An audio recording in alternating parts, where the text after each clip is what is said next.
Hello, friends. Welcome to SBA Prepping, Survival, and Bushcraft. I'm Joe. Let's have a chat. Today, we're going to talk about some considerations I had while looking for my bug out property, or my bug out location, whatever you want to call it. And try to get some conversations started here and some of the things we should look for. What are you looking for? Where are you looking for it? My first priority, the very first thing that I considered was price, whether or not I could afford it. Because there's some really nice, super setup stuff, but it's out of my price range. So I had to have something that I could afford and I could work with. I could do something with it. So it took us a while to find it. I mean, I looked for 4 years, 5 years. Once I decided to make that commitment, I bought St. Bernard Acres, I guess about 10 or 11 years ago. And that's when I knew things were going south. I mean, you could tell it's been in the water for a long time. And I knew it was time to start, getting serious about it. So I started looking around, and price was the main consideration. Location, as far as how far it was from where I'm living now. I live in Wheeling, West Virginia, and I needed it to be within a couple of hours of Wheeling. If I'm going to use that for a bug out location, I need to be able to get to it. And it's 60 miles away. And there are 5 different routes on roads that I've practiced getting out there. And if absolute worst came to worst, it could be walked. I could hike to it if I had to. So, it'd take me a few days. With the terrain, I'd be lucky to get 8 or 10 miles a day. So I'm looking at a week at least to make it out there. But that was important, because I needed to work on it. I want to enjoy it while I have it as well. It's not going to be just a labor thing. It's not going to be, I'm only ever going to go out there if shit hits the fan. No, I want to use it. It makes great weekend property, and if I don't ever have to use it as a bug out location, which is great, that's the whole plan, is I never want to have to use it for that, but it's there for that if needed. And it gives you a certain, peace of mind. Some of the things I wanted on it, I needed a water source. That was a very important thing. How close was water? And could I get it? So what I bought was 10 acres. St. Bernard Acres is 10 acres. There's 13 acres next to it that my friend bought. It was one farm to 23 acres. And his side has the old farmhouse on him. It's not any good. You can see it in some of my videos. It has to be torn down. It's that far gone. But the well for the farm is about 30 feet across the property line on his side. But you go to the county, you look up the records. That well was put in 1996. They found water at 28 feet. They put in a 100-foot casing. That was it. Very simple. High water table, great water. So that was perfect. I mean, I can put in a 100-foot well. I mean, like I said, they found water at 28 feet. I think, enterprising person could drill that on their own if they needed to. But with it being my friend, that has, as long as he owns that property, I can use that well, I can hook up a pump and a solar panel, and I have the well water. He built his cabin so far back on the property, he can't pump water that far. So it really doesn't do him a lot of good. But besides having that well, there are, on his side, there are 3 developed springs. One feeds it's a spring-fed pond year-round, water in it. A spring box up by the road that year-round has just crystal clear cold water in it. And I know of 2 springs on my side. I haven't developed them yet, but I know they're there. And back behind our barn, where it starts going down into the valley, well, there's a stream that runs down through. I won't call it a creek because it's not that big, but it's from a spring coming up off of, the east side of our property. I've never traipsed back through it to find out where it is because I haven't needed it yet. But it runs a stream year round. So we have springs available to us. So water taken care of. I'm not deep in the forest. I have clearing. What I bought used to be pasture land. Now it's way overgrown. I think 40 years ago it was pasture land. Hundreds of saplings, poplar saplings. Got cherry trees all over. Locusts, honey locust trees with the giant thorns. Walnut trees. It's very nice. And tons of that multiflora rose, the thorns that like seek you out and attach themselves to you. You could call it scrubland if you wanted to. But it was perfect for me because number 1, I could afford it. Number 2, it had the water source available. Number 3, it was close enough to me where I could go out there any day. It's not a major trip to get there. And it has a big, old, Amish-built bank barn on it. That the lower level of the barn down in the basement, I call it, it's got the stalls for the animals. And then it's built up, there's a bridge going to, I had to build a bridge go into the top part of the barn. And it's huge inside, where they'd store hay and everything. So it had that on it, which was a huge bonus. And it's secluded enough. We're surrounded by 52 acres of hunting land that belongs to some club out of Columbus. They use it a couple weeks out of the year. And the guys told me, they said, look, you can have all the downfall you want, it helps keep their trails and everything clear. So all the wood we want is right there around us if I didn't use the wood on my property. So a lot of benefits to it. Now, did I need 10 acres?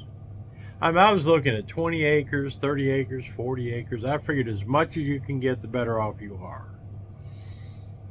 That's not necessarily, if you have an unlimited budget, yeah. But what I've got out of my 10 acres, it's on a hill top, and there's valley. It goes down into a valley and up to another ridge. I've got about 1.5 acres cleared where my driveway goes in to the barn where I've built my cabin. I've got an off-grid cabin out there that I've built. So 1.5 acres is more than I would ever need as far as using it as a homestead property. You do not have to go out and find 20 acres. You don't have to go out and find 40 acres. If you can find a secluded 3 or 4 acres, you're doing great. Yeah, that's just my advice to you. It doesn't have to be a big lot. One of the nice things about having 10 acres, you're not going to have neighbors on top of you. That's the only benefit to it that I see. But I have solar. I have a clearing for solar.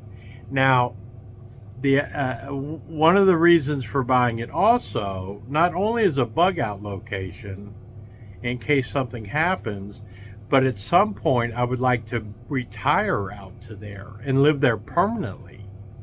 And Then I don't need a bug out location because I'll be staying in place. I'll be bugging in. But it has that. That was one of the things I was looking for. Oh, gotta go pump gas. So, in thinking of that as becoming my permanent living spot as well, I wanted to make sure I could have garden space. I could turn it into a place where I can have animals and become self-reliant and self-sufficient, which you need to be in case something happens, shit hits the fan. Wherever you go, you need to be able to sustain yourself. Now I have built a cabin out there with, you can see on my other channel, $5,000, $6,000 I got in this 12 by 16 cabin. That includes my solar power because there's no electric to the property. There's electric on the other side that my neighbor has, but none over, on my side. It didn't even have an address. It took 2 years to get an address recognized by the post office. But I mean, I can pay the money and get electric to it. So, you want to be able to grow on it, to graze animals on it, have your chickens. As far as security goes, we're pretty remote. Like I said, my closest neighbor besides, my friend, is probably a mile and a half away before you find anybody else. And I've met the people around there, and they're all pretty much like-minded. They're all, homesteaders, and they're ready. They understand what's happening. That's why they're out there. And we all have regular, talks and, figure things out. There's only two ways in. And the two people that are on those properties that are ways into the other properties already have plans to block those entrances off if necessary. They know who's allowed to be in there and who's not. So that's a very beneficial thing as well. As far as being defensible, I never really worried too much about it. I know a lot of people, I did the video last night about, joining groups and, you got to defend yourself. I think if it reached that point, then by the time marauders figured out where we were and got up to us and past everybody they're going to have to go through just to get to where we are, they're not going to have much fight left in them, if any. They're going to be tired, they're going to be sick, they're going to be dead, they're going to be hungry.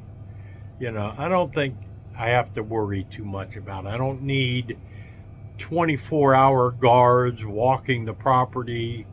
I don't plan on that being an issue. I'm not preparing for that.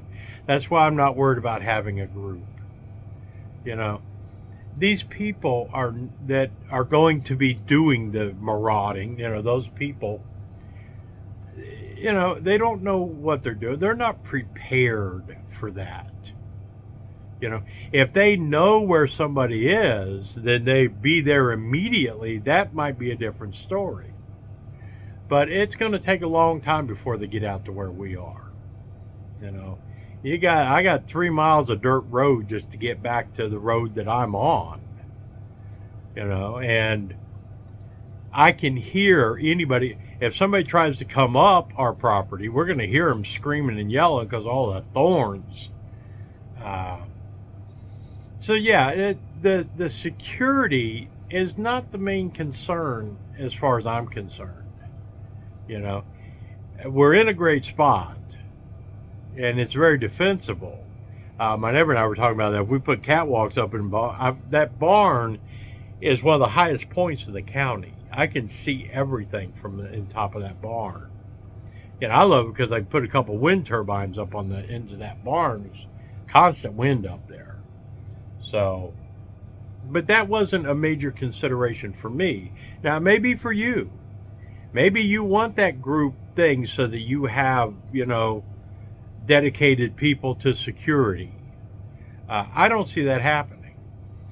And some of the other comments I got, I'll just mention this real quick. You know, if they come for your guns, I'm going to tell you what, if there's some Abram tanks rolling up your road to come and take your guns and everything, you're not going to fight that. You can't fight that. Biden already threw the gauntlet down when he said at the Martin Luther King breakfast. If you want to overthrow the government, or if you want to take on the government, trade in your AR-15s for some F-15s. That's what you're going to need. And if the UN or US or anybody, the military comes to take your guns away, how many do you want in your group? What size of group is going to take on a column of tanks that are coming down the road? I don't give a shit how many people you have. If I see Abrams tanks rolling down my road to come take my guns, I'm going to give them what guns they know I have. I'm not going to try to fight that. What's the point of having the place then? You're going to lose, you're going to die, and everything you put into it's gone. So I didn't use that as one of my criteria in finding my property. It is important to be able to secure it. I have that, but I never intend on having battles. I never intend on fighting an army for my little 10 acres. I'm not going to do that. Because you're not going to, I don't care who you are. Like I said, I don't care how many you got in your group. You're not going to beat them. So,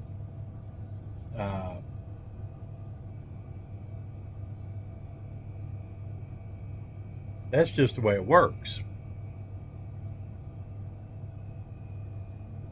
Period. So, if you're looking for a bug out location or you're looking for property, I wouldn't put the ability to fight an army from it as one of the tops in the priority thing. It just, you have to look at it realistically. And the one guy, somebody commented, said, thank God our founding fathers, didn't mind being in a group. Well, that's totally different. Something completely different. I want to know, if you're going to take on a force, how many do you want in your group? If you're going to buy a location to have a group so that you have 24-hour protection and you can fight off a battalion. Let me know how many people are needed in that group. Maybe I can hook up with my buddy and we'll put our 23 acres together and bring in a few thousand people. It's just, you got to keep realistic ideas going. I've never been a prepper like that. I've never preached that kind of stuff. I don't, I believe in being prepared for a few months. Seeds are very important where I can grow my own food. I have enough food out there to last me, until I can start harvesting my own.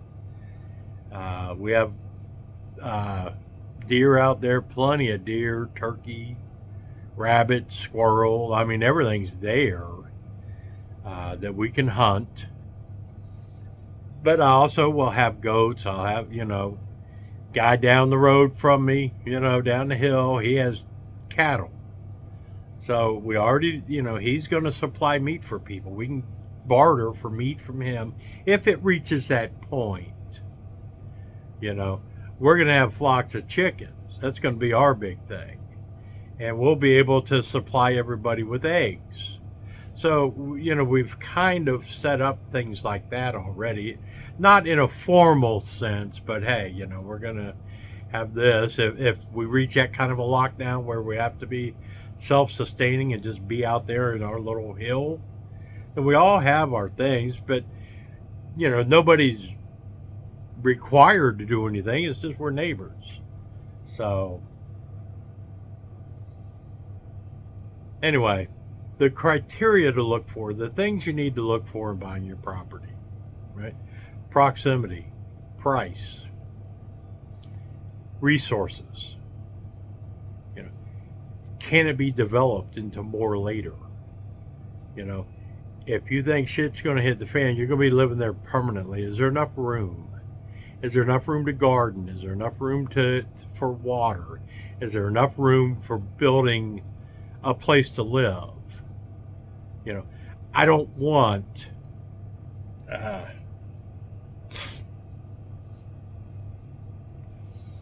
I don't want to live in a tent and go do my laundry in a creek. Now, I'm not looking if I can avoid living that primitive of a lifestyle. I will try to avoid that. You know, that's why I'm doing all the solar. When I can afford it, I will run electric to it. And as long as it's there, I'm going to take advantage of it. Now, I'll have my solar in case the electric goes away. You know, if there's an EMP, you know, I'll have my backup. But while we have time, we build out there. That's why I'm working part-time jobs on top of my Social Security so I can have the money to continue making improvements out there and getting it ready. I'd like to, in about 14 months, 18 months, sell everything here in Wheeling and, like I said, move out there permanently. But if I had to tomorrow drop everything and run, we could. We could live out there. And I got, 8 months worth of food out there already stored. So we'd be all right. And we can get to it. Those are the things I think you need to look at as you search for your off-grid property, bug-out location property, bug-out property, can you live on it? That's the main thing. If you can live on it, buy it. Because if you have to bug out to it, eventually you're going to be living on it. That's the whole plan, I believe. Anyway, some words for thought. Let me know what you think about it. Tell me what your priorities are, what your considerations are, and what you would be looking for. Yeah, I'm sure there's a whole boatload more I didn't even talk about that I don't think about because it's all there. I mean, I have a wood supply,